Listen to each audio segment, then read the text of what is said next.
needs National Research and Innovation Agency of Uruguay, National Scientific and Technical Research Council of Argentina, Sao Paulo Research Foundation, FAPESP from Brazil, National Sciences Engineering Research Council and Canada, and National Science Foundation of USA. So this is the agencies that organize this seminar. I see that my colleague turned the recording. I hope there is no problem for anyone. If so, please let us know. This is all of you have registered already. You have received concept note and the speakers. I would like to thank you again for these connections, and I'll pass floor to my colleague from NSERC, National Sciences and Engineering Research Council of Canada, who will give a little bit context of why we are here, what is it GRC, and what is the we are going to do today. Thank you. Sean, please, floor is yours. Good morning, everybody. Thank you, Sharapia. Do you see my slides? Yes, we do. Good, excellent. Let me just do a little test here. Sorry, I'm trying to scroll. They're not going up or down. Okay, hold on. My slides are not moving up or down, Sharapia. No, they are not. Use the arrows on the side. The arrows are not working. Nor is the page up or the page down. If you wish, we can share it. Okay, I think you're going to have to because. Okay. It's okay, Sean. I can share it for you. Don't worry. Okay, so I will stop sharing. Please. Thank you. Thank you.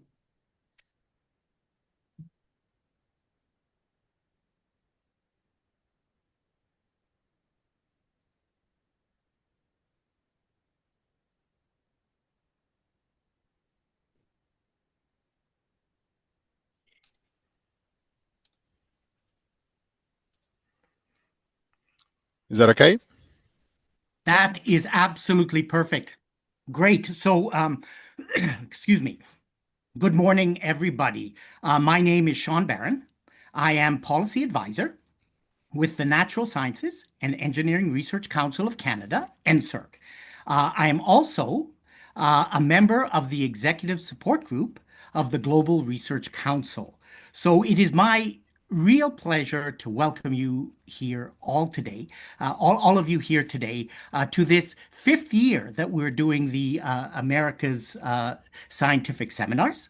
Now, as Sharapia said, we are an organizing committee of 6 agencies this year, and you will see on the bottom of my slides all of the logos from the different agencies.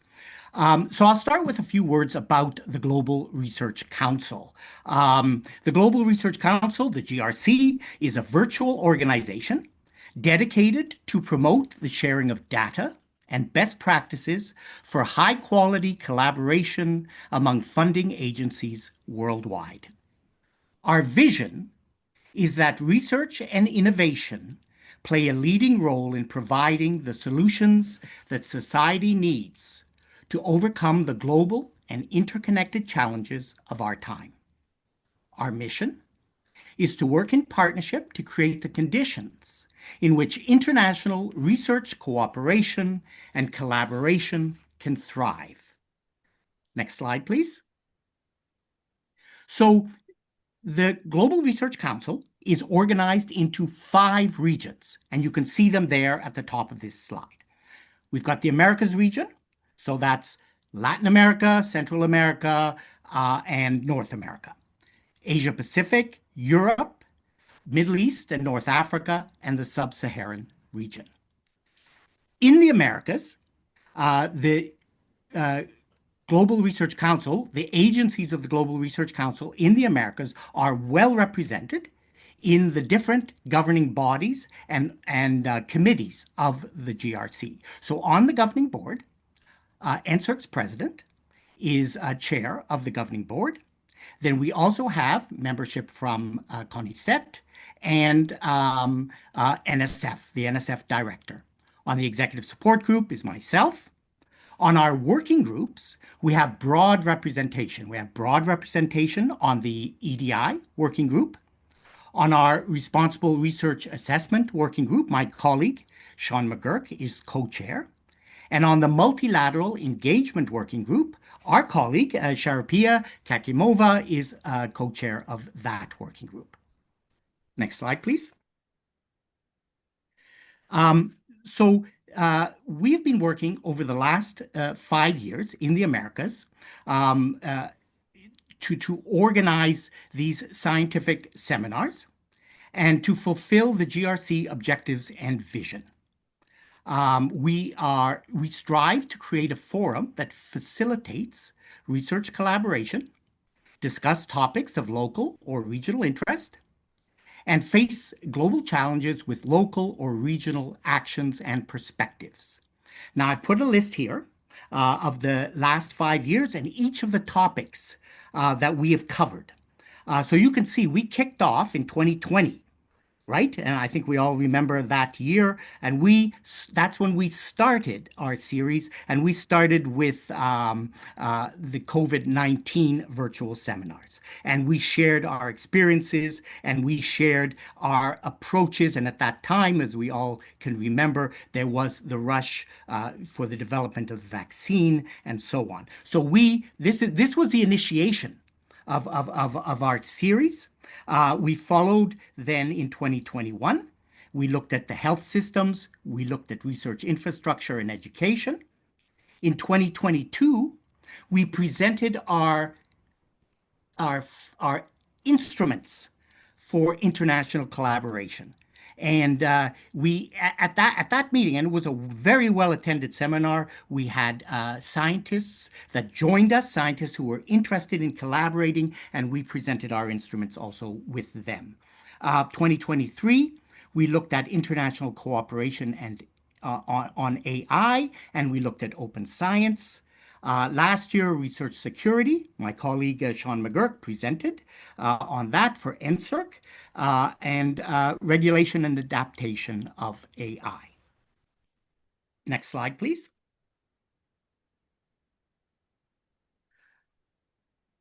Okay, so you could see, as I mentioned, and Sharapia mentioned, that is our organizing committee. You can see the two topics for this year: setting research agendas.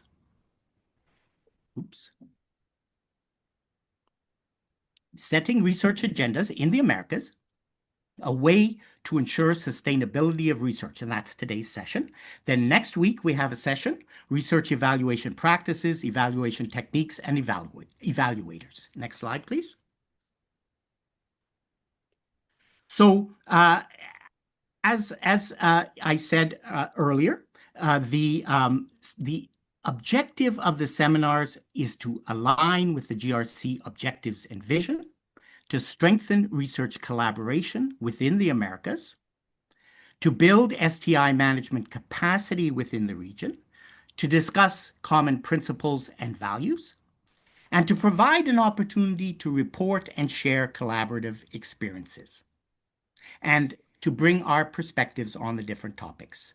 And, you know, it's really through talking, through getting to know each other, through sharing our experiences, through discussing our values, that we come to know each other. And as we come to know each other, and we come to appreciate each other, we set the foundation for international collaboration. Next slide, please. So that is my introduction. And again, welcome everybody, and I wish you all a successful seminar today and next week. Thank you. Thank you, Sean. Yeah, I had slides prepared to present himself, but so if Paloma can, thank you very much. As Sean already mentioned, GRC is a global research council which embarks a lot of scientific organizations worldwide, and ANIT is part of it for many years already. Actually, NSF was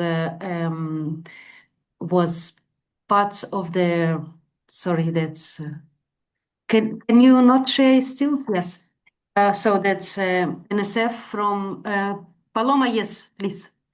NSF was a part of the initiator in Cirque Tambien as well. So we meet every year more than 70 research councils worldwide once a year and discuss different issues. So it's very good gathering, and this is one of the initiatives that we thought would be useful for connect with the broader community, not only funding agencies. Now I would like to present, pass to our keynote address today is Catherine Villarreal. She's Executive Director of National Council on Science, Technology, Knowledge and Innovation of Chile. She is a veterinarian from the University of Chile with a master's in economics from the Université Catholique at Louvain in Belgium and master in public policy. She has been with the council since 2006 and she is executive director since 2010. She has a very broad experience in the topic that we are talking about. So, Catherine, without further ado, please, the floor is yours. Thank you. Thank you very much. Well, good morning, everyone. It's a real pleasure to be here and to share our experience within the framework of this Global Research Council meeting. I extend my sincere thanks to the organizer and especially to our research and development agency, ANID, for this opportunity. My name, as you say, is Catherine Villarreal, and I'm the executive director of the National Council for Science, Technology, Knowledge and Innovation Development of Chile, which I will refer to as just Council because it's a very, very long name. I have organized my presentation into two parts. First, an overview of the Council, its origin, evolution, operating model, and policy influence. And then reflection and recommendation on the role that STI is called to play in today's complex context. We are part of an institutional framework organized into three levels. In the first, at the strategic level, is the Council, which provides the strategic framework for STI policies. At the policy level, led by the Ministry of Science, this level is articulated through an interministerial committee that includes the Ministry of Economy, Education, and Finance. Finally, at the implementation level, a specialized institution takes charge, ANID, which promotes research and development, and Corfo, the agency responsible for innovation and science-based entrepreneurship.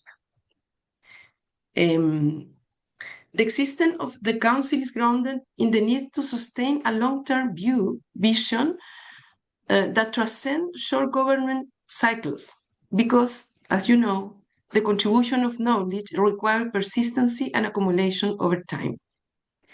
Similar councils exist in the most OECD countries and share the same objective, to transcend government periods and ensure continuity through the state policies. Our council is expressly mandated to advise the President of Chile with a forward-looking perspective, proposing strategic orientation to enhance the national STI system and its contribution to the country.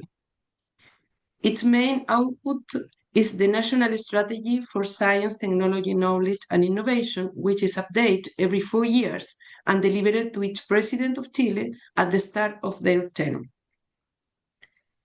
To preserve the autonomous and technical nature of its work, the Council is composed of individual, not institutional representatives.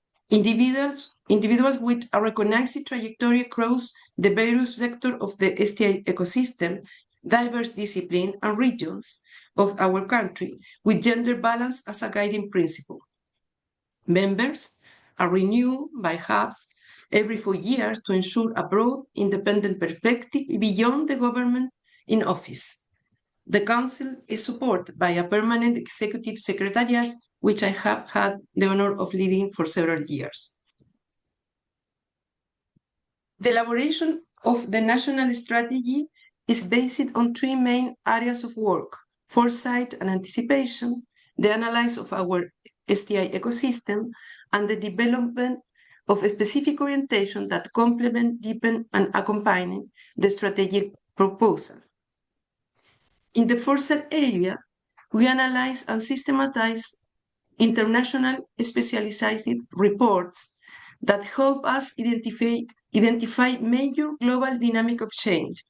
In our 2024 Foresight Report, we identify 6: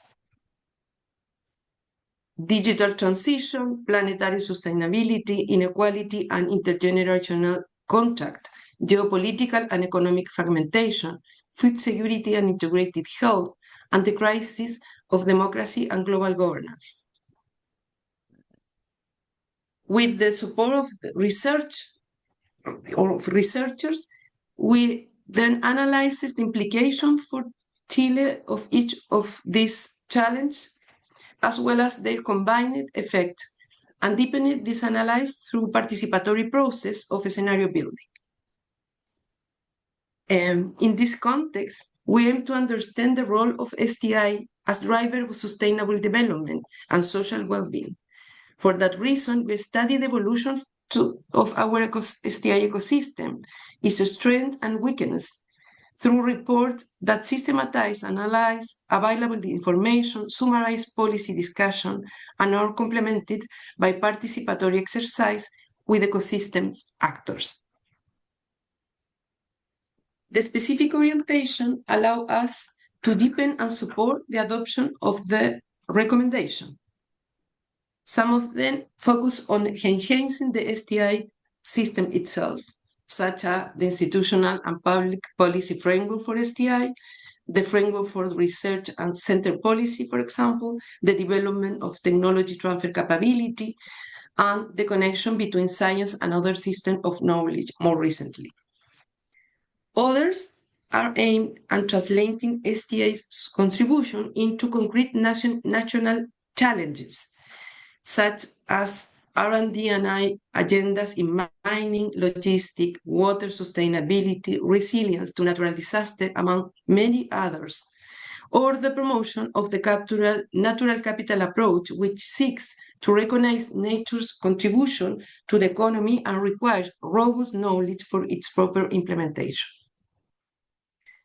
These examples of policy influence help illustrate how we have evolved in tune with international discussion from a conception centered on the contribution of STI to competitiveness toward one that aspired to make it a pillar of sustainable development. The Council was first created in 2005 under the name National Innovation Council for Competitiveness. It was associated with mining royalty, born from the visionary idea that natural wealth could be transformed into knowledge. There was a strong desire to build a better future, recognizing the fragility of an economic model heavily dependent on the exploitation of natural resources. Initially, its strategic orientation reflected the dominant premise of the time, innovation as a key driver of economic growth and competitiveness.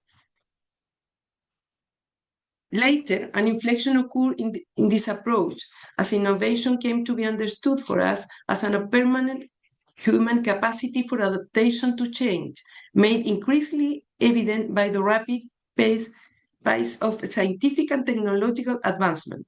This socio-historical phenomenon affected not only the economy, but all dimensions of collective life, driving transformation that gave rise to new service, market, and industry.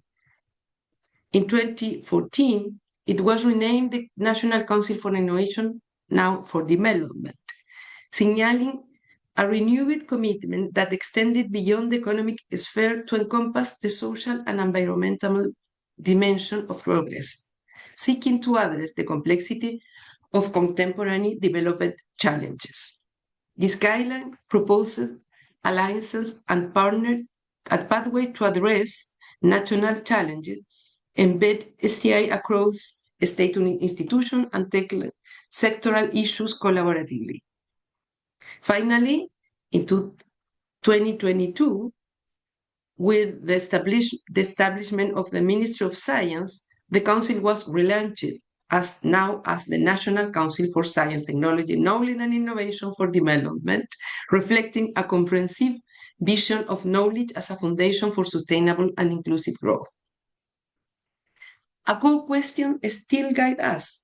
Where and how can we best generate opportunity for knowledge and innovation to create value for Chile? For us, the answer lies in collaboration and systemic approach. At this point, I'm moving into the second part of my presentation, which directly connects with the purpose of this seminar. We live in an era of complexity and uncertainty, which compels us to transition towards sustainable and just development. That transition demands a broader and more integrated contribution from science, technology, and innovation. There is a growing recognition of the critical role that STI is called to play in driving the transition towards sustainability, enhancing resilience to disruption, and generating knowledge and opportunity for development and well-being. The transition towards sustainable development entails far more than simply greening the economy through the use of environmentally friendly technologies. It requires a comprehensive transformation of the system that provide food, health, education, energy, and other essential services. This process calls upon STI to generate the knowledge necessary to understand the socio-ecological system that underpin human activity and the diverse phenomena that shape them. It also demands the development and adoption of transformative technology that are both sustainable and contextually appropriate. About resilience to disruption, recent crises have disrupted supply chains, underscoring the importance of enhancing local capacity. It's required to increase local scientific and technological development as a foundation for building industry and capability that provide a degree of autonomy over the essential system and service of social life. As noted earlier, this also carries geopolitical implications, with many reports emphasizing the need to forge alliances with like-minded and neighboring countries, a trend commonly referred to as nearshoring. Finally, the capacity to contribute a solid knowledge base and to create new opportunity for development and social well-being refers to the contribution in the understanding of the challenge of our time. This agenda clearly opens space for philosophy, art, and the humanity. It also urges us to leverage technology and innovation development to diversify the economy, generating local-level benefits grounded in STI. This new context has profound implications for STI policy of science, as well as for the contribution of science to public policy more broadly, science for policy. It requires new ways of creating and connecting knowledge, calling for transdisciplinarity, collaborative rather than competitive models, and new measures that better capture the results and the contribution of the science community. They also represent an opportunity to recognize and value the specific characteristics of each territory, seeking not only to protect but to enhance them. It calls on us to promote collaboration, both among STI actors and with wider society. As a neighbor country in the Americas, we share the opportunity to craft new policy logics, deepen our understanding of our natural and cultural wealth, respond to societal needs while creating new opportunities and also generate value for the world. From this vantage point, we propose to align and articulate our efforts to unlock the enormous and critical potential of knowledge. Thank you very much. Thank you, Catherine, very much for your thoughtful presentation. And it is very impressive to see how the policies or how the council was transferred to come to the focusing on innovation for the development and the role of science has to play in the in policies and economic sector systems. There's also resilience, I think, nowadays is very important, especially after the COVID pandemic, that we have to be all to be prepared. And the science showed that it is very important to the world that is a sector that cannot be neglected. Thank you very much. Now we will move to the panel. We have 4 excellent speakers presented at our panel. First, we have Eduardo Ortega Barria. He is a National Secretary of Science Technology of Panama. Thank you very much, Eduardo, for joining us. He is joining us from US now, so it's a little bit has problems with the connections nowadays at his hotel room. But thank you very much for being with us. Then we have Carlos. We have Carlos Bianchi. Let me, Paloma, if you can.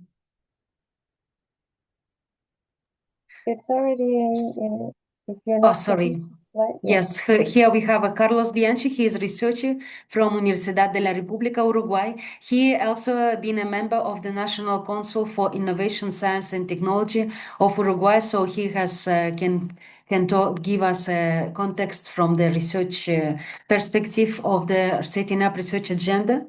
Then we have, you can change your slide, Sixto Sanchez. He is a national president of the National Council of Science, Technology and Technological Innovation of Peru. He has been holding key public positions in Peru for the included director of epidemiology and research of the Ministry of Health, and also was involved in the vaccination research. So thank you also very nice for being with us. And last but not least, we have Cory Sanser. He's a director of policy and government relations from Natural Science and Engineering Council of Canada. And he is responsible from the policy and government relations at NSERC and provides leadership to agencies in international strategic policy and government affairs. So we have 4 panelists now who will be responding to some of the questions that we set up for them previously. So we will start with Eduardo. Eduardo, are you here with us?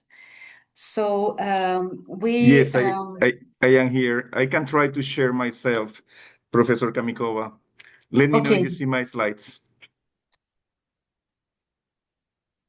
Do you see my slides? Not yet. Okay. Let me try again, and I apologize. Let me see. I am in the middle of a hotel here in Arizona. Give me 1 second here. And I will try again. Sure.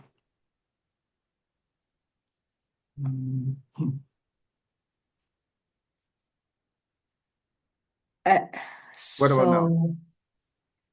It is coming, I think. By the way, just I'm not sure that the YouTube link is working.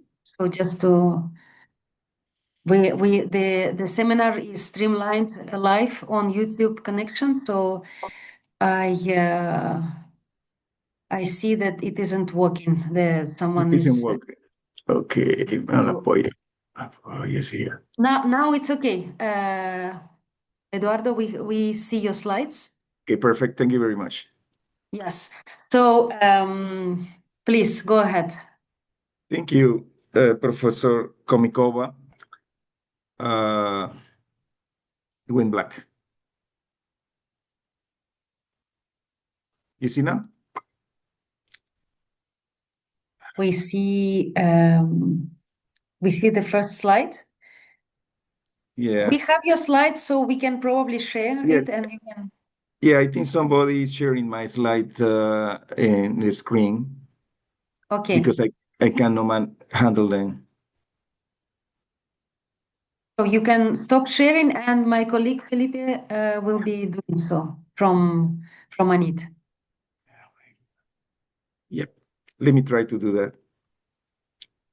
Apologies. Don't worry, we're ready to present if you want. Yes. Meanwhile, if someone from attendees, participants have some questions, you are welcome to do so in the chat of the Zoom, and also in the YouTube channel if it works. I hope it is working now. So you can set up your questions there, and we will try to respond them later on. Now it is fine. So, Felipe, are you projecting? Okay, go ahead. So, Dr. Ortega, the floor is yours. Thank you very much for the invitation.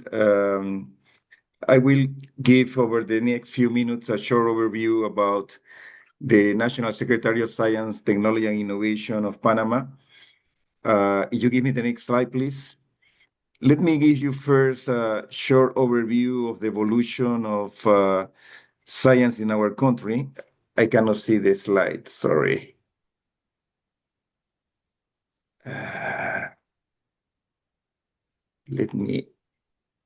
Can you see my slides? I cannot see them.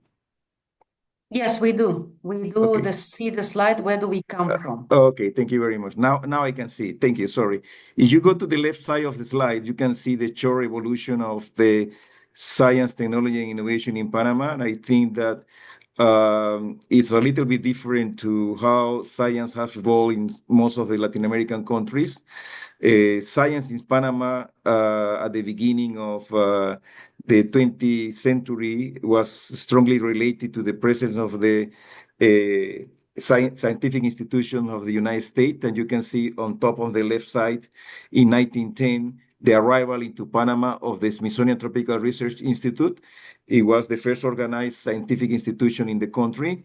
Below that, the Gorgas Memorial Laboratory, created in 1928, also under the administration of the United States. The National University of Panama is created in 1935. It started with 175 students, and we have careers like natural sciences, economy, law, and biology in the university when the university was created.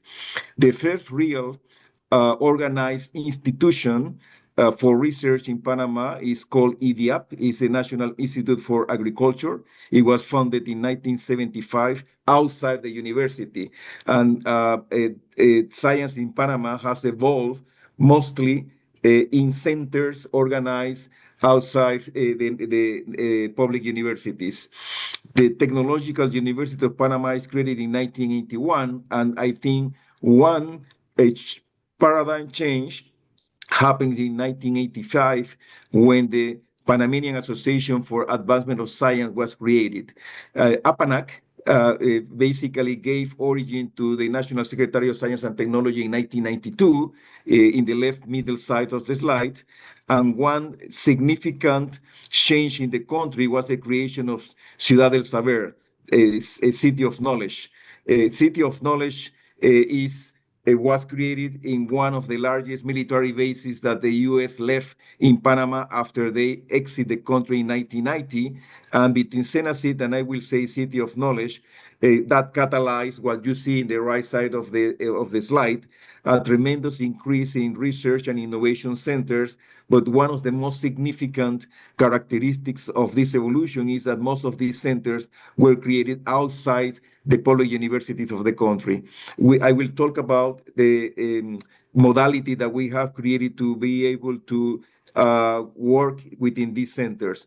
By the end of 1990s, the country had a scientific framework law, the obligation to formulate 5-year strategic plans and international doctoral scholarship programs and competitive funds for scientific research. In basically before 1990s, we didn't have in Panama master or PhD programs based in science. Mostly of the programs were based in professional formation. You see on the right side, on the lower part of the slide, the governance that was being created. Most of those governance is starting in the 21st century. We have, for example, Law 56 that created the National System for Investigators, and you have the National Scientific Policy created in 2020. Basically, we have a very, very new, young research ecosystem in Panama that has been evolving very fast over the last years. Give it the next slide, please.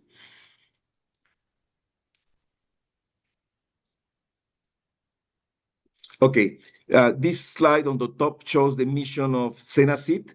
We are an autonomous government institution whose mission is to transform science and technology into sustainable development tool for Panama.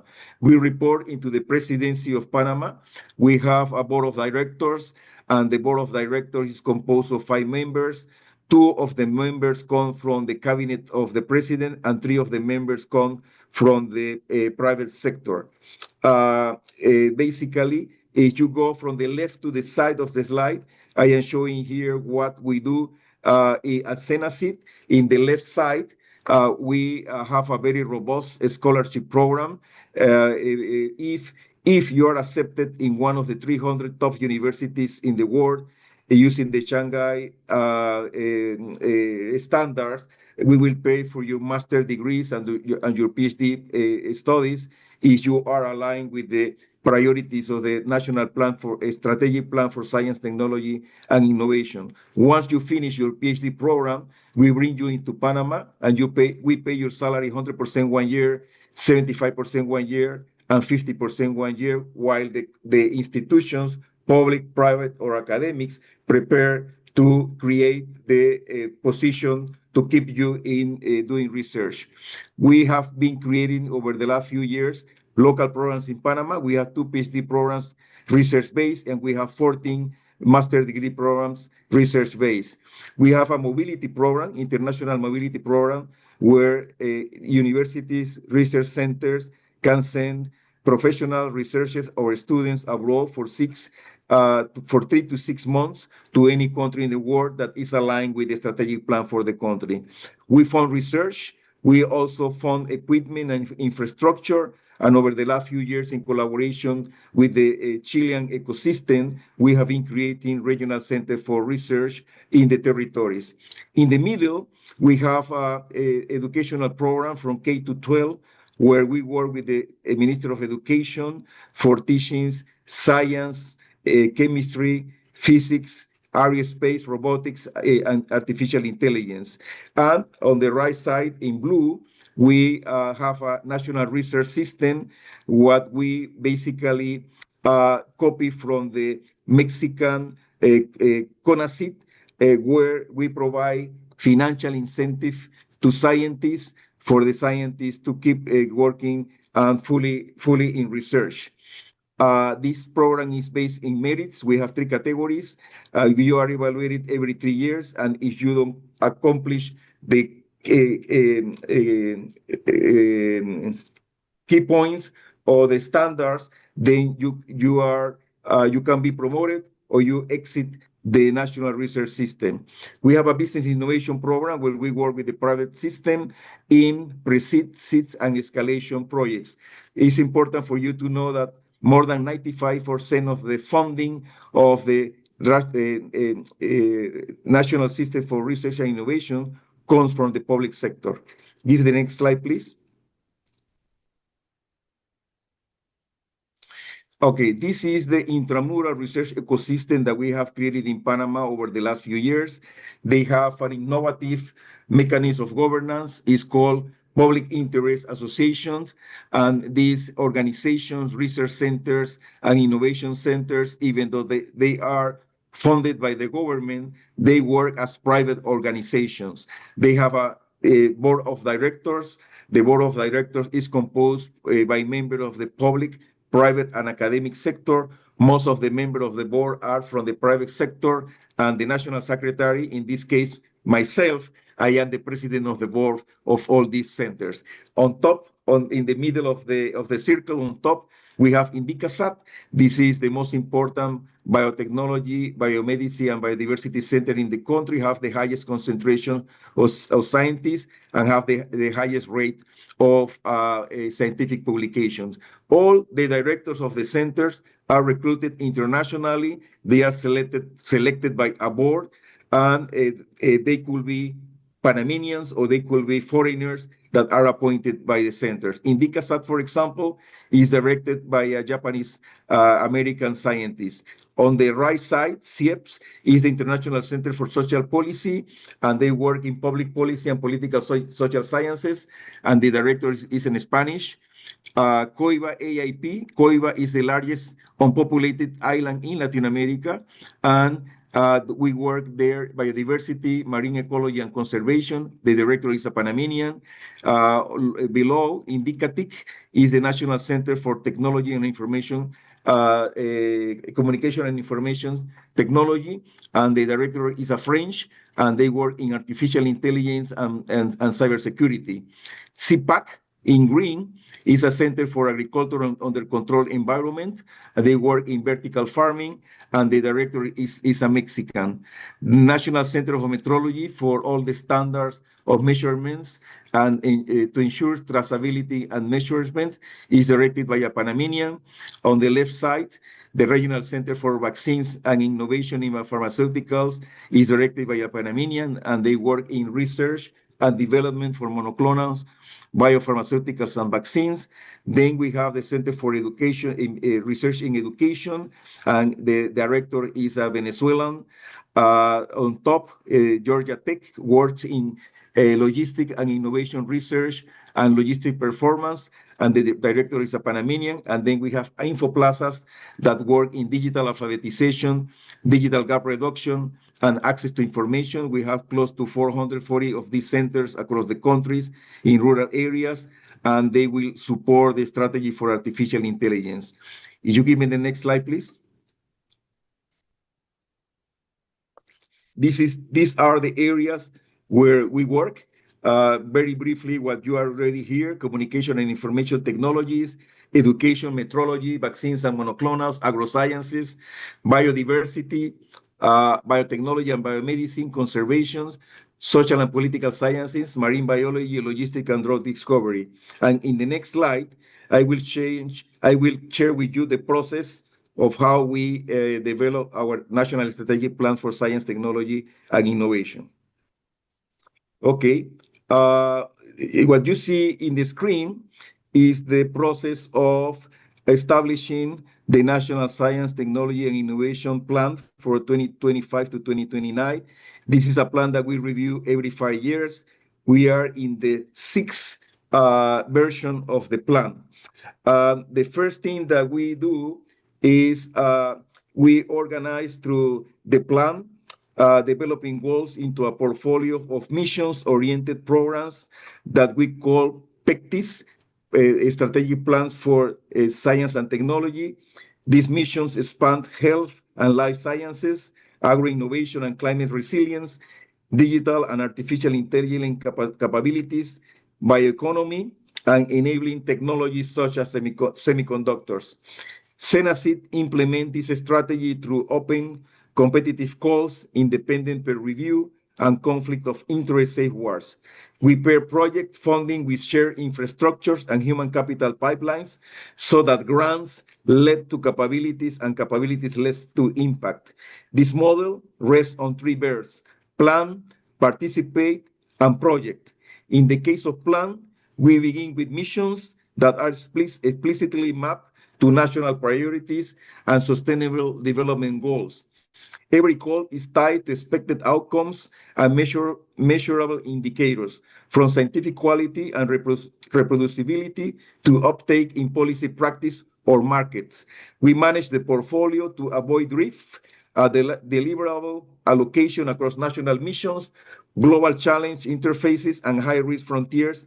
Science ensures responsiveness without losing focus. If you see on top of the slide, we define 6 priority axes: health, food security, digitalization, environment, productive transformation, and social development and institutionality. We have 3 areas of incidence in the lower part, 1 area for economic and sectorial scope, the second for public social scope, and on the right side in green, the environmental scope. Each one of these areas of incidence, we have specific sectors. In the left side, for example, for sectorial scope, you have health, education. Ya te estás leyendo, ¿verdad? Sorry? Oh, You sorry. have transport and logistics, finances, manufacturing industry, and tourism. In the middle, for public social scope, we have institutionality, public policy, social gaps, and on the right side, for environmental scope, you have climate change, conservation biodiversity, pollution, waste management, and energy, water, and soils. This is basically what we put together in collaboration with the academic, public, and private sector. We have a science cabinet where we have the representation of SIPs, Minister of the Cabinet of the President. We bring this strategic plan to the scientific cabinet. Once it's approved, we go to the cabinet of the president, and is published nationally and becomes a law for the country for the execution. And this is basically the tool that we use to strategize the National Science, Technology, and Innovation Plan for Panama for the next 5 years, 2025 to 2029. Thank you very much. Thank you, Eduardo. Thank you. Very interesting history that Panama has for the so we can see what is in place in your country to define national research priority. One question probably I would ask you is whether this strategic plan is diverse, whether you include other actors, like when you try to do it, like I don't know, civil society, indigenous communities, etc., or the same question, like as members of like entrepreneurship, etc. So if you can say it's a little bit like it takes a long 1 year for discussions, and basically we include the private sector, academic sector, and public sector. We have discussions between the different groups. We have discussions along the country. We travel the country. We go to the territories. We include the indigenous populations in the discussions to put together the plan. And once we consolidate the plan, then we go to the science cabinet to present the plan for the plan to get approved. But it takes us 1 year discussions in different areas to consolidate the plan and have a transversal view of all the areas that we can consolidate in the plan. Great. Thank you very much. Before we move to our next panelist, can everyone please open your cameras and we take a group photo, please? I forgot to do it a bit earlier. You can do so. Thank you. I can see some familiar faces. Thank you very much. Smile, please, while we are taking the photo. Thank you very much. Thank you. Okay. We'll take another one because we okay. have to split Okay, thank you. parts of the Zoom. Another part. Okay. Now we have a lot of people without their cameras on, so it would be great if you could turn them on.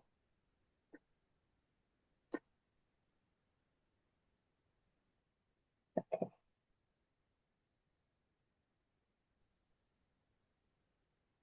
So just to let everyone know, we had some problems with YouTube connection, but we will see whether we can, this session is recorded, so we will see whether we can publish it later online, but not live, unfortunately. Sorry for that.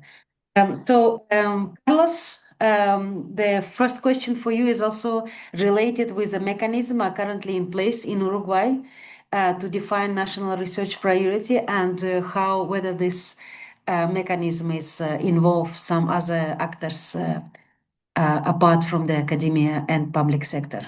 Thank you, Carlos. Please.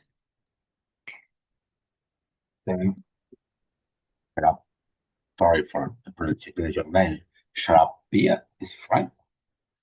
Thank you very much. Well, good morning, everyone. Thank you for inviting me to this workshop. It allows me to learn about the activities of the Global Research Council. Very, very interesting activities that you are conducting. And also it gives me the opportunity to meet up again, dear colleagues, even virtually. I will present some basic ideas which try to answer the guiding questions, first question that you posed now. This is try to discuss some of the main challenges for setting a sustainable research agenda. These ideas are basically from the experience of Uruguay and Uruguay in the last 30, 35 years. But I guess I want that it could contribute for the discussion beyond the Uruguayan case. Just a very, very simple picture of the Uruguayan system.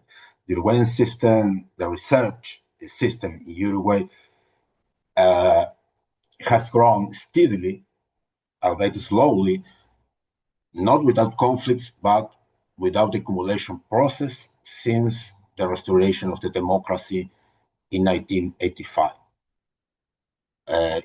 Yes, the research system in Uruguay showed a consistent growing path in the last 35 years, which the Uruguayan research system suffered a great destruction during the military dictatorship in the 70s and partially 80s. However, after that, we can observe a permanent rebuilding of the system and a steady growth of this system. Not except of conflict, as I already said, and uneven growth with differentiated areas of knowledge that have grown at different rates and with different critical mass. However, beyond the some rhetoric that we can observe in the programmatic platform of the political parties and in the government, research agenda has been mostly out of the main national policy initiatives. Arguably, with the exception of some critical transformation as 2007 change on the governance of the STI system, which within another change was created the National Agency of Research and Innovation. Research problems research system has been out of the main national policy, which it could be understandable since Uruguay, like all Latin American countries, face multiple social and economic challenges that are urgent challenges. And although the creation and use of knowledge can be a fundamental tool for addressing this challenge, the public policy agenda hardly considers research as a useful tool for problem solving, for solving national main problems. In this sense, my first answer to the question, the guiding question that you sent for us, is that Uruguay lacks of a mechanism to define national priorities. The official guide is the National Strategic Plan of STI, which is from 2010. I am one of the writers of this plan. It allows me to be freely criticize this document, I think that it was a useful document, but it is just a document that provides general objectives, not goals, strategic goals. Then, in the lack of mechanisms to define research priorities, I think I thank the invitation because it stimulated me to think about the question, the interesting question that you posed for us. I think that research priorities in Uruguay are in fact set by the initiatives of the actors of the system, the stakeholders of the system. For example, the national agency, the ANI, or the University of the Republic, of the Institute of Agricultural Research, and by the capacities that support these initiatives. I think that the national agency is a good example of that. Please, I am talking as just as a researcher. I think that ANI is able to try to set research priorities based on an excellent, highly qualified staff and with high commitment with the objective of the agency. But the lack of national priorities, as we lack too in other institutions. On basis of this, I think that Uruguay lacks of what is a sustainable research agenda.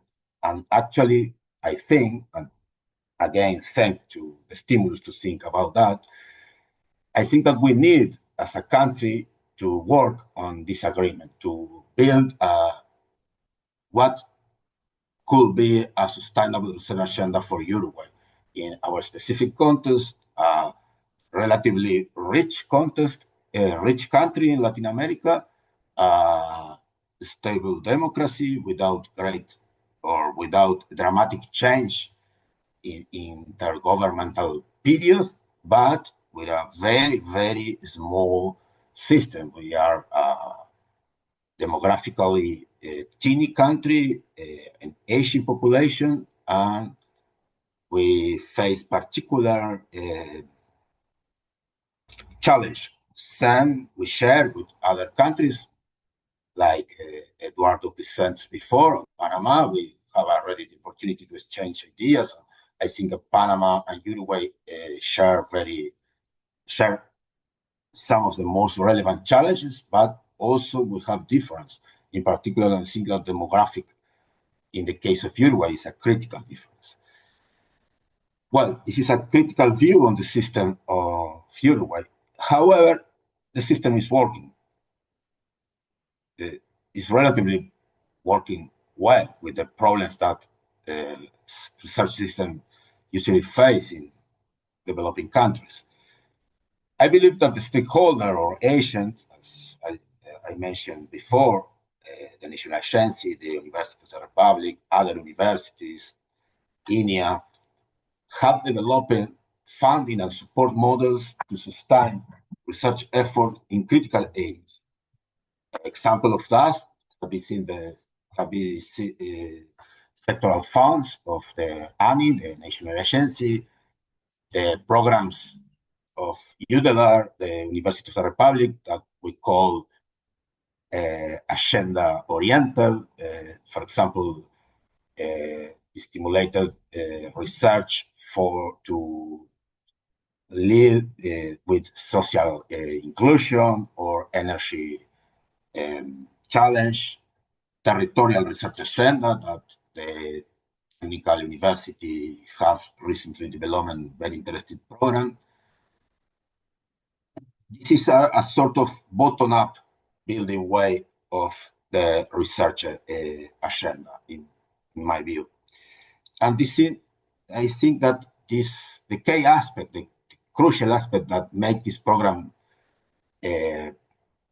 working, and the main challenge for make this program sustainable, is the involvement of the social and economic actors. And here I try to answer the other side of the question. In my view, this is nothing new. The sustainability of the research agenda and the research programs critically depend on the creation of a sort of support coalition interested in this agenda. It implies firms, work union, public offices, the academy, of course, but without social groups involved, interested in the results of these programs, the programs lack of sustainability, in particular due to the lack of programmatic orientation from the government. However, this bottom-up way of coordinated system, I think, can be fragile. It can be weak or experience weakness in face of political change or external influence. I perceive two mechanisms that can facilitate the sustainability of this bottom-up building process of sustained research agendas or sustained research programs. On one side, thank you, Carlos. Maybe we can talk about sustainability a little bit later. okay. We just talk, as far as I understand, because you are shifting to another second question we had in our agenda is about sustainability of research and strategic planning. I understand that I think we all here, I'm not sure Canada answer, but all here presented, I think we all share similar challenges that you just mentioned. Yours, in addition to demographics, but Chile is also, for example, very small country compared to Brazil, for example, or to Argentina. So this is a challenge that we all face to one or another extent. But I also echo your comment about Annie and the efficiency that we are working here, that Annie is our partner also as an organizing committee. And I think that I was not sure about strategic plan you were talking about. You said it was established in 2010. I'm not sure whether you had some renewed agendas or strategic plan, or you are working on it, or was it for 20 years, etc. Because I think now what we have about the reality now is quite different from what we had 15 years ago. So I don't know whether you have renewed this strategic plan or you worked on it again, and or you decided to work on something else. So if you can just clarify this point for me, and we move forward to Sixto, and then we will pick up on your sustainability question and also about changing political environment that I think was very relevant, that what you were suggesting to talk about. Thank you. Please, if you can answer this one question that I had. Everyone who has a questions, you can post them in the Zoom chat. Please do so, and we will address them later if we have time. Thank you. Why we don't have a new strategic plan? I think that it has more politics explanation than policies explanation in the difference between politics as the political game.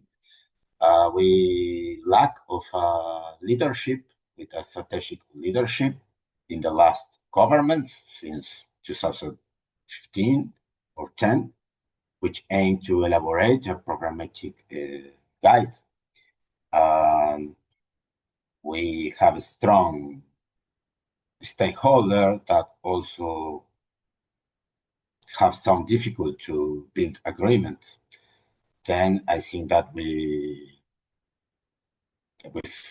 just are working without a strategy and without real interest to write or to elaborate on the strategy. Okay, thank you. This is Carlos is the only researcher in our panel, so this has a more critical view I on am the free. figures. Yes, thank you very much for that honest result. But I think so. We will retake this point later on because we have to talk about political agendas as well and how they affect our research and research agenda setting. So, but now we would like to come to Sixto Sanchez as president of the Concitec of Peru, and to ask him the same question that our two previous panelists were talking about. What mechanisms are currently in place in your country to define national research agenda, and whether this mechanism involve different actors? Thank you. Sixto, the floor is yours.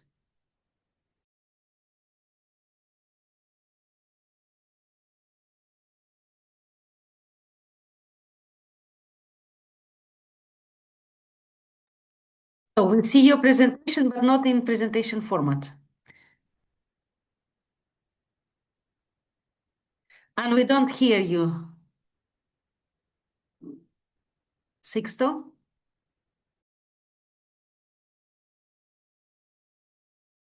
Sorry. Can you hear me?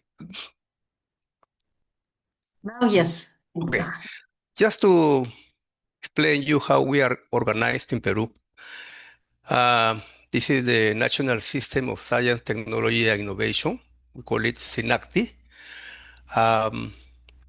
In this SINACTI is comprised by many institutions. So as Concitec, Concitec is the National Council of Science, Technology, and Innovation. We are the, I don't know why. Okay. This is the organization that we have here in Peru. We are here. Concitec is the National Council of Science, Technology, and Innovation. We depend from the Prime Minister. We are not a ministry, but we have almost the level. So, and this is what we call SINACTI, the System of National Technology and Innovation, where we have an multisectoral STI commission. We work with 12 ministers, and what we are trying to foster is that they do research in their ministries so that they have in their organizations something like us in each ministry. We work regularly with our agencies. Prociencia is our agencies which funds the projects. And with the National Institute of Quality, the Intellectual Property National Institute, and this is another agency. And finally, these are the execution level. Universities, private research institutes, regions, we have 25 regions in Peru, public, private companies. So in this system, we have all the organizations that are related with research in Peru. We are having regular meetings with them, all of them, trying to interact with them to articulate all the system. That's our organization. What are our priorities? Our priorities is one is decentralization, because we are a centralized country. Peru is a centralized country like other countries in the region.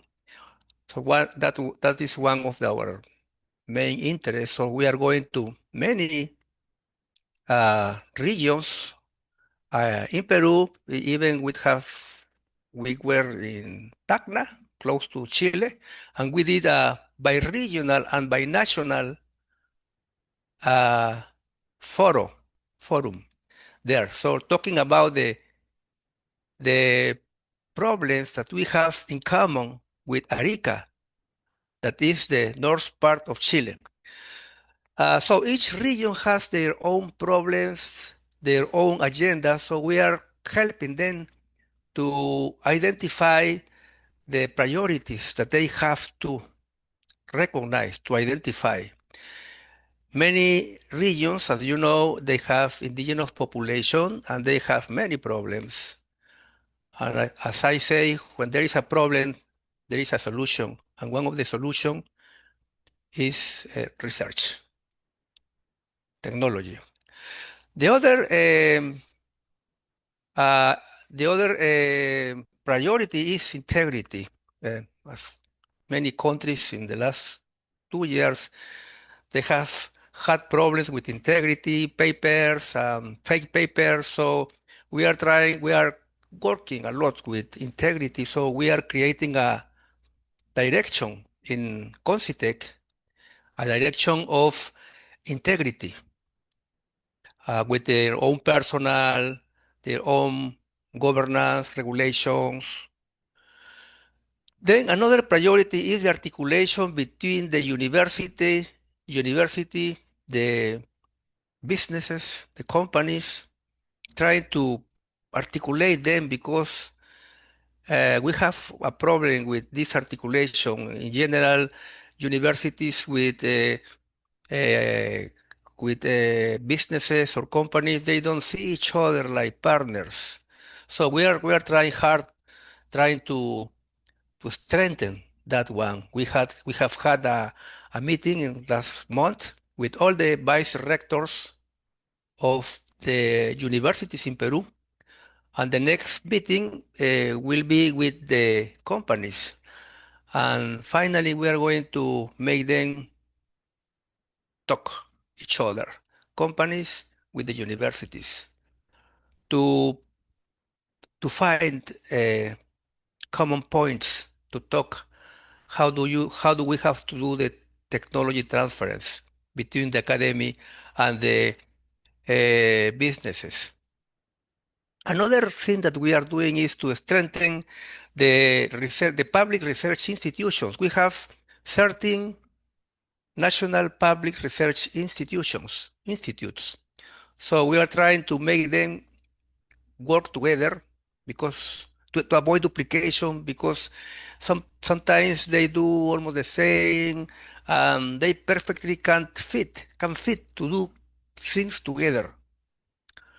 The other thing that we are doing is disseminating science. We have 11,000 science clubs in regular schools, in elementary schools. We are having contest tournaments with them the next month. I don't know, here in November, we are going to Tarapoto. It's a region in the jungle. So there will be a contest or to recognize the best science clubs in Peru. Another thing that we are working and trying to foster, to promote, is to work with the university seats, the students, because the students at the universities, they join, especially some of them, those who are very aware of the science, who like the science, they meet together spontaneously. So we are fostering, we are promoting that. We began this year. I am here in this position since last year. We began this year in Huancayo, it's in the mountains of Peru. So all of the universities from all over the country came to Huancayo to explain like, with posters, presentations, or oral presentations, their research, and they are really good. So we're trying to foster, to promote that. Then the digital transformation, we are trying hard to improve that, to increase the number of women in science.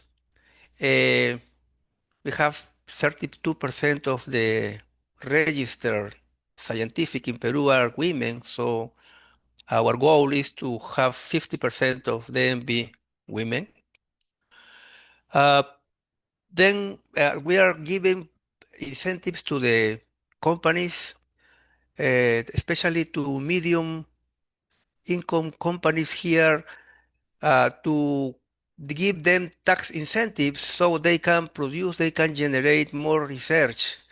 In general, just the big companies, they do some research, but we want to make the budget in the national budget for research to increase, and companies have to increase their budget for research, and they are doing. So we are giving them incentives, especially in taxes. Capacity building, we are working with the Ministry of Health, with the Ministry of Education to improve the quality and number of postgraduate students, especially doctoral students. We are having a special program. We began with 300 doctoral students. We are covering them everything, even their salary, and they go to 18 countries, developed countries, with good universities, so they can have advisors and teachers and professors from those universities come to Peru, and even our students go to these countries to learn. Finally, we are strengthening labs. We have many labs here in Peru. We have funded the accreditation and we have been giving funding for lab to strengthen and to certify, to have a certification, but they are working something like isolated. So we are doing a survey of the lab, so they can work together. What more? The international cooperation, we are working with APEC. We are trying to enter in the OECD. The next week we are going to be evaluated by the OECD, the STI field, and the OAS, or the Organization for American States. I am the president of the Science, Technology, and Innovation of that committee, the Committee of Science, Technology, and Innovation, and we are trying hard, especially with implementing artificial intelligence in all the countries included in the OAS. I think, and we are working with the Congress, because we have many laws, some laws that sometimes they are barriers to improve the quality of research. So we are working with them to make changes in some laws, so to make the research go.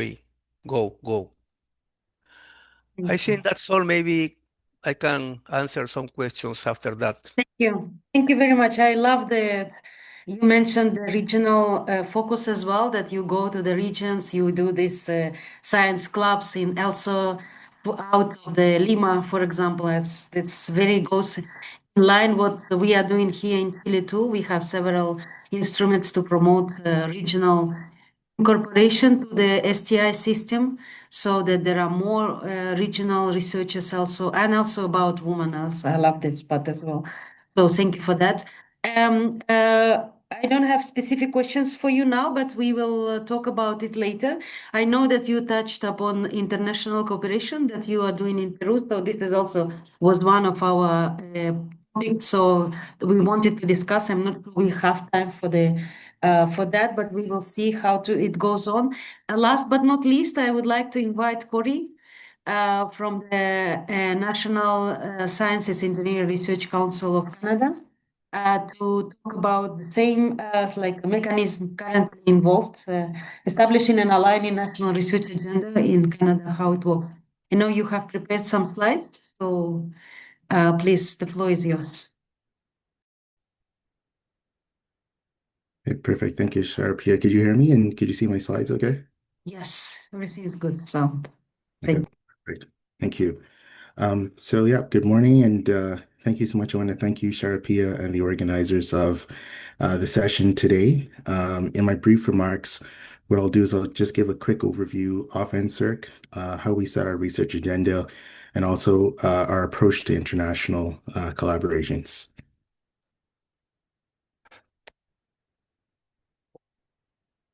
Yeah, so NSERC is the largest provider of grants and scholarships in Canada in the natural sciences and engineering space.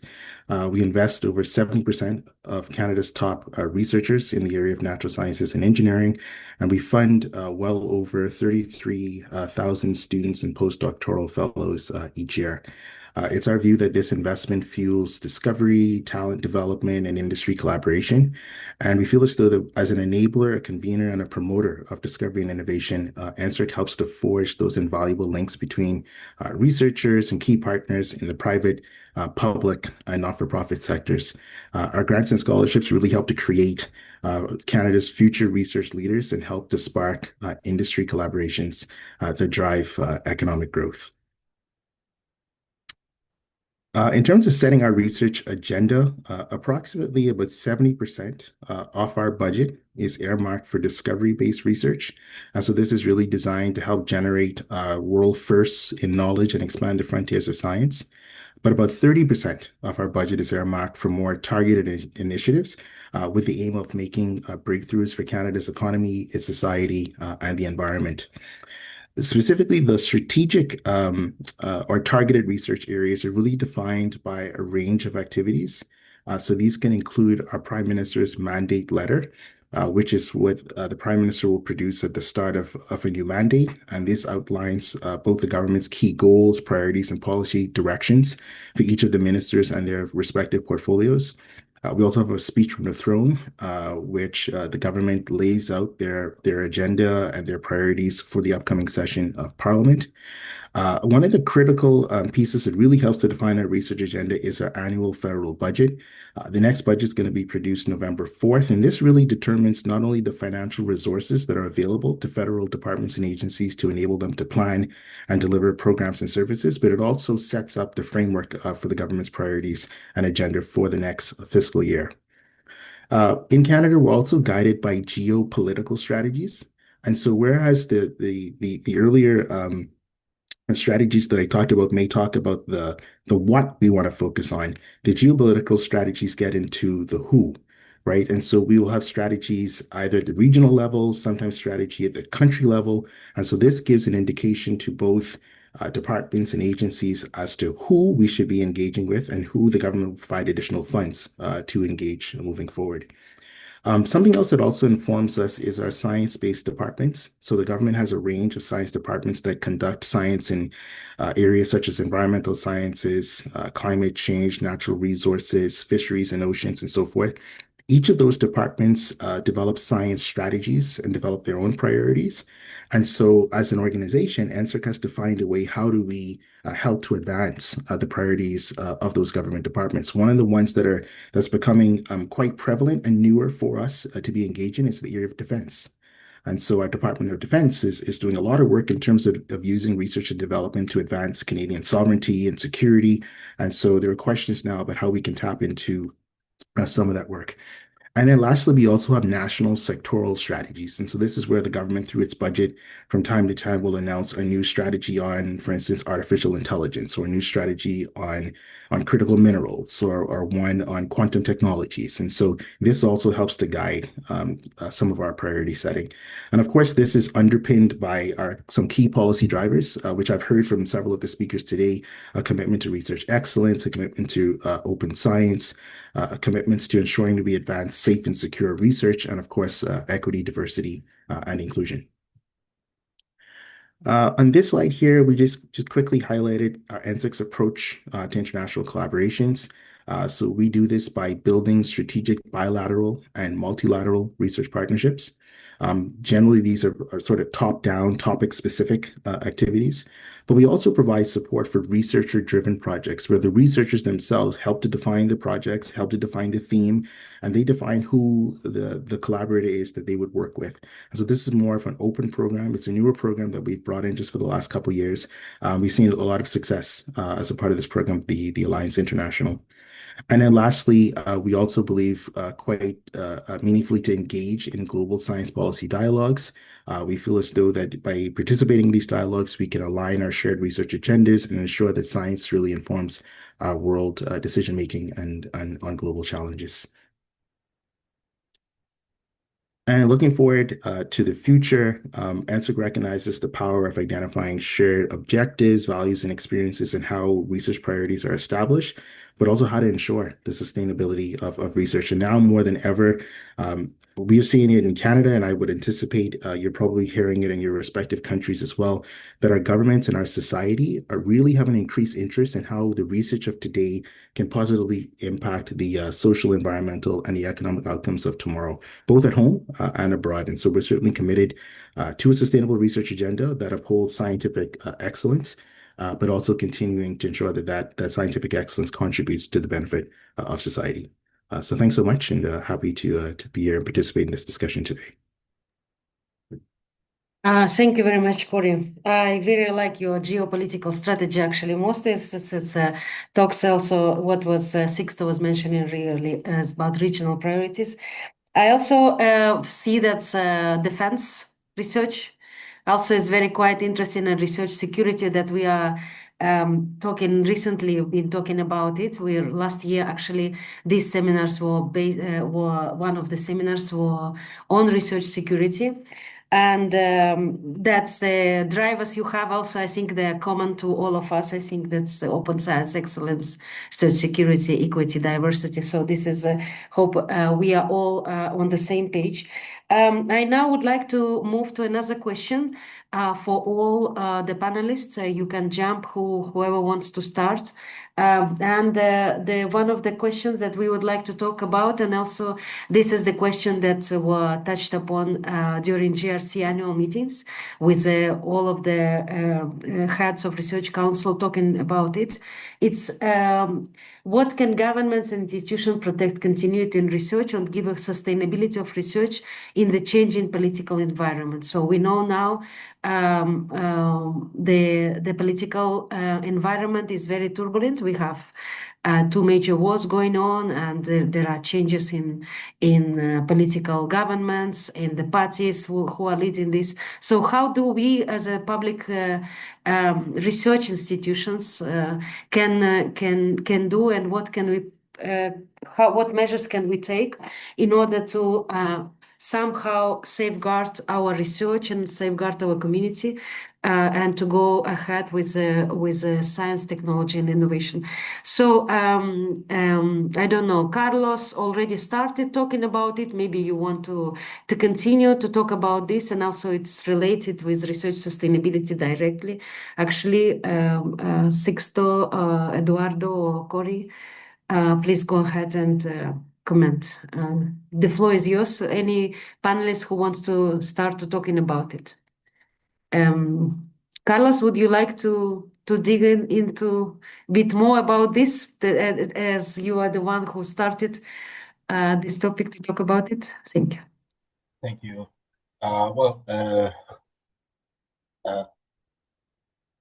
Fortunately, I come from a country where political change are not quite don't create distortion on, at least in these political areas, in innovation and research areas. I think that in general, the key, at least I perceive two or three key points that are critical to avoid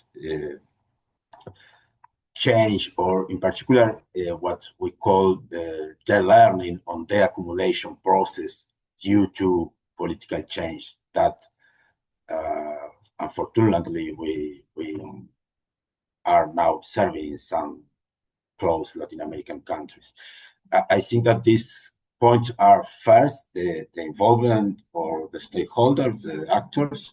I think that if the research policy is, in particular in Latin America, achieve the commitment and involvement of different actors, firms, academy, working organization, etc. I think that this is critical to preserve the sustainability of some research lines and research programs, in particular those oriented to try to solve the main national challenge. A second mechanism that is, in my view, is critical is the autonomy of the research agencies and the research institutes, universities, the institutes of research needs autonomy, in my view, by definition, to build research objectives. It does imply that there's connection with national programmatic strategies or national development goals, but I think that research autonomy, institutional research autonomy, is a critical mechanism to guarantee certain protection regarding political change. Finally, in my view, is critical also for Latin America, state capacities, technical and political capacities. I think that when countries have a good bureaucracy, training, and well reward, it create commitment, create technical rationale to sustain the research programs. Sometimes it is very difficult because it is not cheap, and it's difficult also because our state structures are not quite flexible to hire qualified people. But in my view, and from the Uruguayan experience, this has been a very important mechanism to maintain some research agendas, or at least programs, despite the political change. Then this is the 3 points: involvement of the actors, autonomy of the institution, and create public capacities and political and technical capacities to sustain the research agendas. Thank you, Carlos. Very much agree with all what you said. Sixto, you wanted to... Yes, jump I think in. in Peru we have a strength, and I think because I am in this position after a competition, a hard competition, so I will be here for 5 years. I hope, according to my the agreement that I did, I will be here 5 years. So, and we don't want that this council, now we have a council, become a ministry, because those ministries are related to changes if the president change. But everything can happen. But I think that's one thing that I think we should talk about in the next, maybe in some other meeting. When I talk to some of you, I ask you if the ministry that they have, they run, their lead, is a strength or is a weakness when the president change. I know, for example, in Peru, the president is going to change the next year, in July. Another thing that we are doing is our strategic planning. So we did our strategic plan for to the 2030.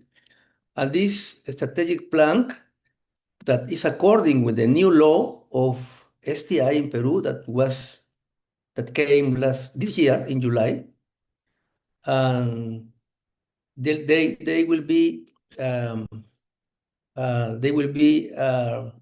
for until 2030. We have to respect the law and the strategic plan.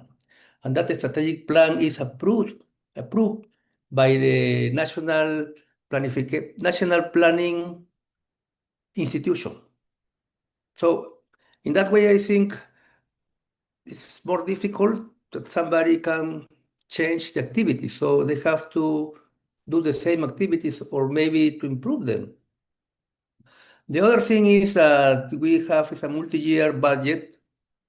So we are having support from the World Bank. And we have a budget to do the activities that we are doing maybe until 2028. Finally, what we are trying to do is to monitor reporting to the public what we are doing. So in case someone wants to change, maybe they are not feel well because, yeah, I think, okay, we are doing many strategies to try to make what we are doing or what we want to do last for many years. That's my answer.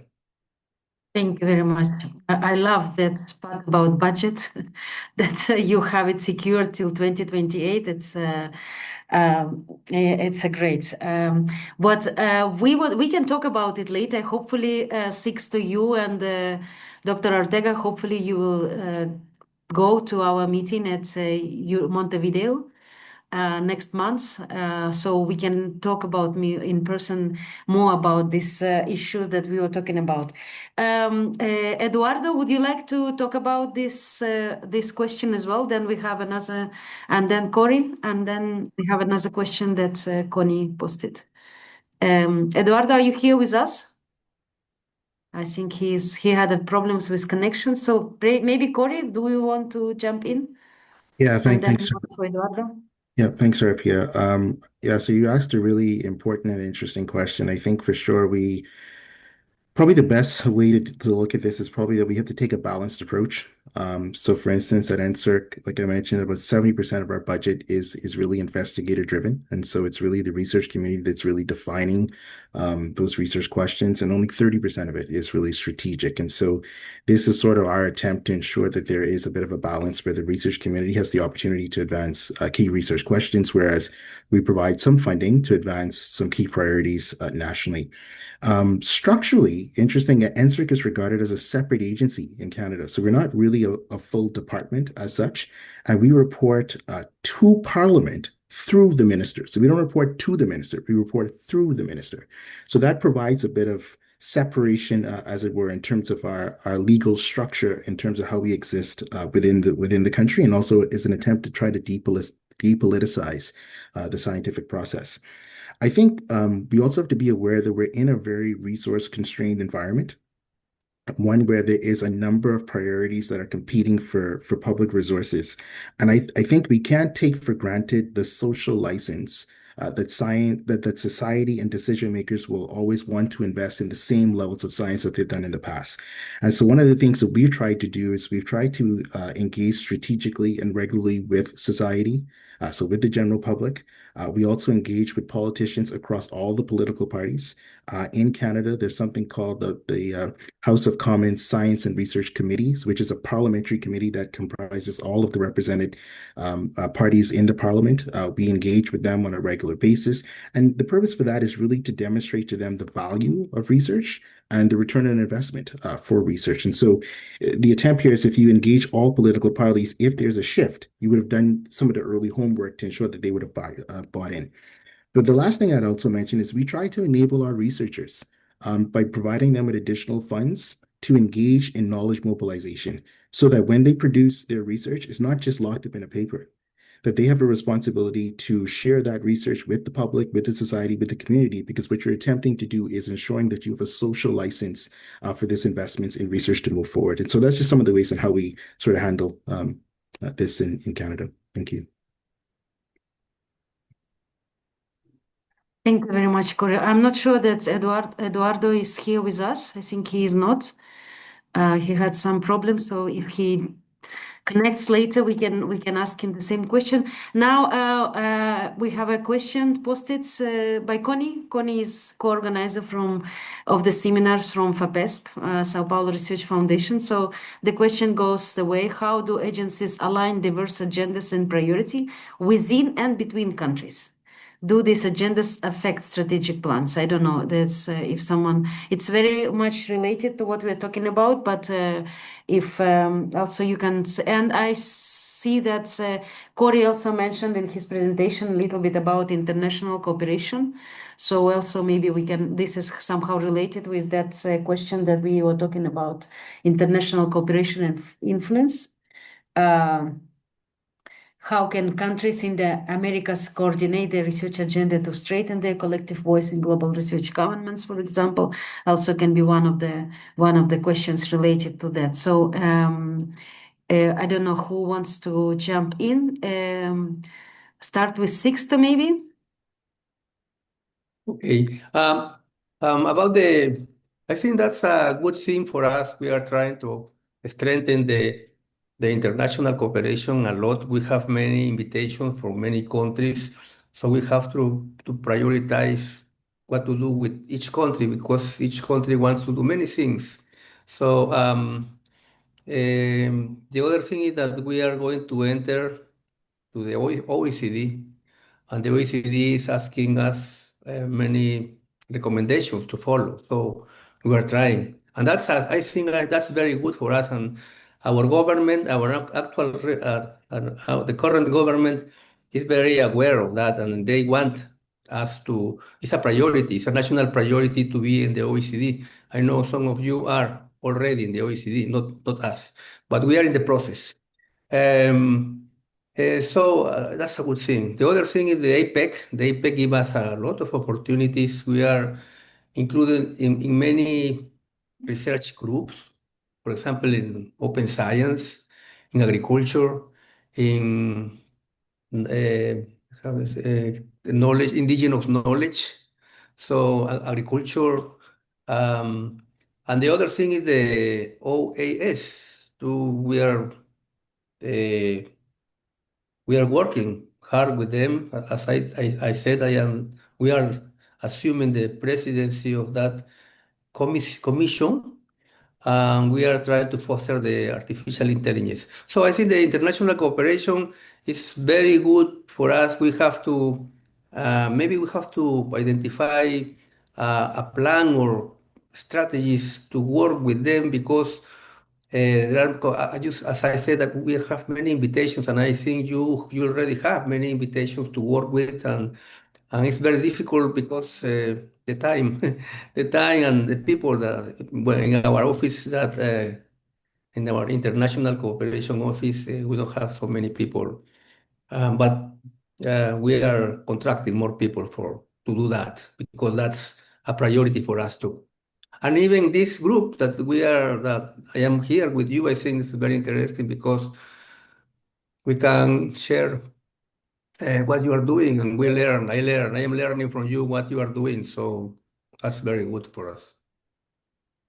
Thank you. It's like capacity is very important. Like I was also mentioning one of the things that capacity, technical and political capacity has to be developed. So we have to be able to face all challenges or to adapt to the strategies and analyze all of these invitations that are coming up. And it's very good thing that you are mentioning that invitations are coming up. So that means there is an interest to involve Peru and Concitec also in this. And this is also why you are here. We thought it's very good that you can be present and you can be involved more in GRC as well. So Corey, probably you can talk about these two aspects, and then we go to Carlos as well. Yeah, thanks, Rapia. Just very briefly. So one of the things that we do as an organization, as I mentioned, we look at geographical and geopolitical strategies for the government, but also looking at the priorities of other countries and really bringing that information back to Canadian decision makers so that we can best align with the key priorities from around the world. One of the things that Canada has is something called the JSTCC, which is the Joint Science and Tech Cooperation Committees. What Canada will do is it will establish MOUs, scientific agreements with countries. Once that agreement has been established, there's the establishment of a joint science and tech committee. This committee then meets usually 1 to every 2 years, thereabouts. And the purpose of that committee is help to develop what are some of the shared priorities, what are the shared mechanisms, and usually the meetings will alternate. So let's say meeting 1 is in Canada, the next time will be in the other country. And so that's a sort of mechanism that we've been using from a national perspective to help to identify shared priorities, but also ensuring that it's done in a more inclusive and a respectful manner. The other thing I'll probably mention as well is the importance of multilateral forums. And so I think the previous speaker just talked about, the importance of GRC and the importance of this platform. But we also use platforms such as the Belmont Forum, which really brings together funding councils from around the world on issues that are shared, right? And through those collaborative research actions, just as an example, we are participating in a call right now through the Belmont Forum on oceans.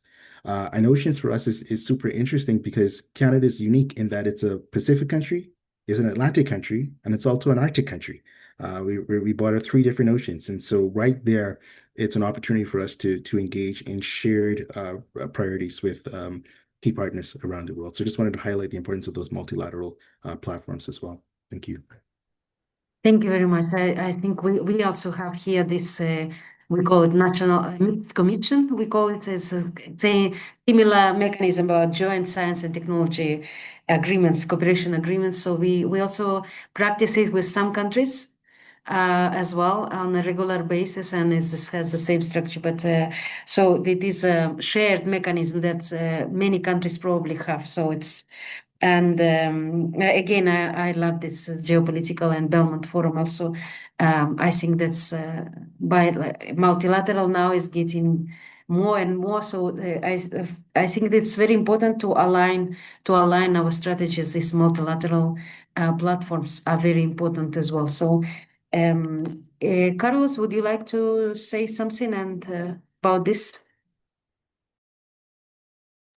Thanks. I am not able to answer the question from Connie. I think that it's a critical issue in countries like Brazil, Canada, where state agencies like FAPESP play a critical role within a federal system, but I actually cannot answer how it's coordinated in Uruguay or in small countries. The scale make that this is not a great problem for us. Regarding the international cooperation and influence, I think that as Sisto and Corey already stated, international collaboration is indispensable for any country, or is particularly relevant for developing countries and for small developing countries. What effect international cooperation has in shaping national research priorities? My view is that it critically depends on the national capacities. In the areas where our countries have strong capacities, strong research capacities, we interact in a peer-to-peer way with external collaboration. In other areas, it is also indispensable to build new capacities. But I think that in the daily work, we can distinguish between those capacities that are oriented by research interests, by research agendas, and then it allows meeting new questions, new resource, and other collaborations that are actually oriented by fundraising, which is very important. It's necessary, and it was very helpful for us. But sometimes when fundraising is not unique, but the main goal or the main reason for collaboration, it can distort the research agenda. I think that is critical to articulate our necessity we need fundraising with orient fundraising by research interest and building research capabilities. It happened at national level, agency level, and even research group level. Sometimes we are in this trade-off. Yeah, thank you, Carlos. I think it's very difficult because it will happen. You need the resources to do your research, and if your funder has some critical priorities. So, but the platform that Corey mentioned, for example, Belmont Forum, we know all that it's that we have probably to look for fundraiser or funds in some organizations that are aligned with our values, with our strategies and priorities. So hopefully we can find this. And so Eduardo did not come into a room. He mentioned that he had some problems. So last, very brief, maybe last comments from all the panelists, and I also would like to invite Catherine to talk a little bit about last comment about the session. What are the way forward? We talked about different settings. We know that all our panelists and speakers they have different strategies and different actors involved. They are all actually similar. We all have academia, we all have public institutions. Some of us are more involved with regions and indigenous communities, etc. Others maybe less. So there is when we were talking about neutrality, we many mentioned that has to be autonomous. There is a very good example of NSERC, that it's 70% is a investor-driven research, so it is not top-down. So this is also probably a good way. Sharapilla? Yes, Excuse please. me, before we move on, we have still one more question in the chat by Lucia Nunez from DECIDI. Yes, the question please. goes, how foreign ministries support your agency to strengthen their international collaboration agendas? So thank you, Lucia, for the question. Okay, then before wrap up, we still have 7 minutes. So if someone, we don't have to all of you respond. It's maybe just we have only 3 panels. Anyone from you can respond. How the foreign ministry can actually support, where we are talking especially about international cooperation, how the foreign ministry can support our that's what we are doing as an agencies. Trade international cooperation agenda. So this is one of the questions. Yeah, maybe I could just jump in just quickly, Sharapia. So our Foreign Ministry, Global Affairs Canada, so the way they sort of support our international agendas in a couple of ways. So one, while, like I mentioned, 70% of our funding is investigator driven, so researchers can collaborate with folks internationally without any sort of agreement. But when it comes to those, when we partner with other institutions around the world to do joint agreements, we require an international S&T agreement to be put in place first. And so our foreign ministry helps to enable the development of that international agreement that will allow us and another country to then have a sort of institution-to-institution partnership. So that's one way they do it. The second way they do it is, as I mentioned, the JSTCCs. They establish those joint science and tech cooperation committee meetings that help to establish shared priorities between Canada and the respective jurisdiction. But the other way that they also do it as well is they've established a mechanism.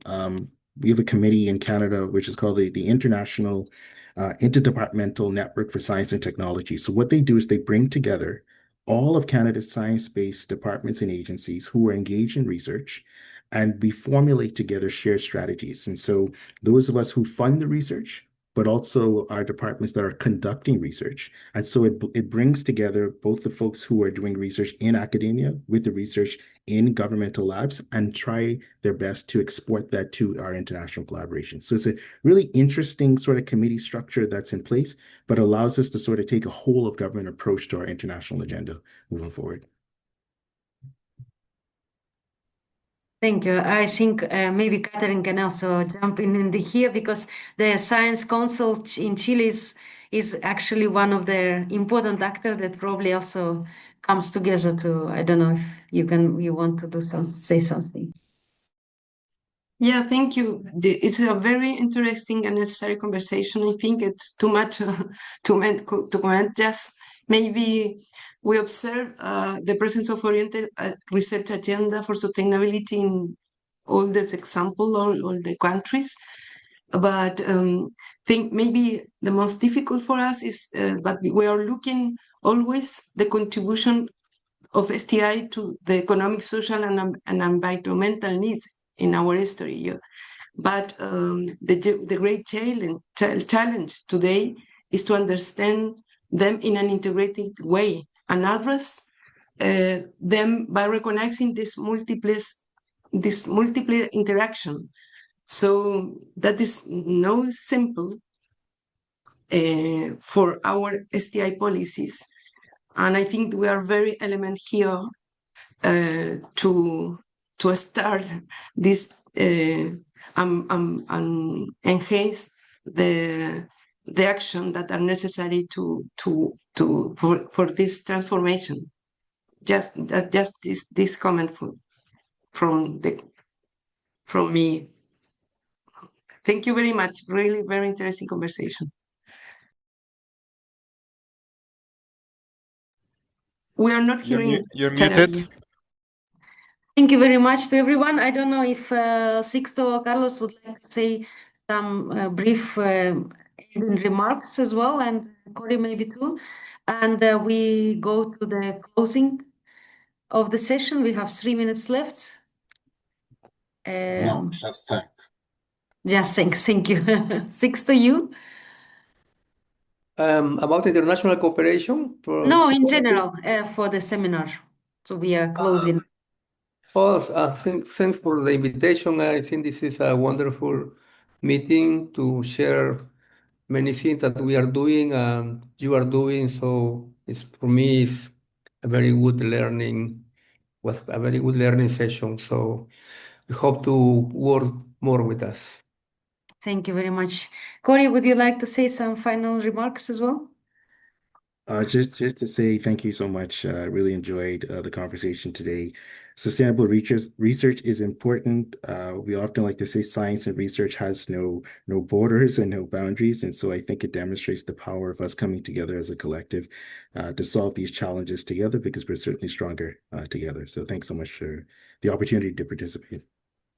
Thank you very much to everyone. Connie was about to have some closing remarks. She has some issues with her voice. So I would like, on behalf of the organizing committee on GRC, we would like to thank all speakers, all participants for the attending, for listening, for your questions, for your involvement. GRC is a very broad agenda, and it's basically kind of voluntary platform where each agency commits their time, their resources to be a part of it. And I think because of that, also because it doesn't have like formal commitments, I think it's people who are involved in the GRC are very much committed to be involved. They are very much interested. So we hope you also will be following us, continuing participation, and see you next week at the same timing. We have another seminar on research evaluation mechanisms that we will talk about how to improve our evaluation. So each agency will present their challenges and opportunities that international cooperation can bring. Thank you, and I hope to see you next week. Bye. Bye.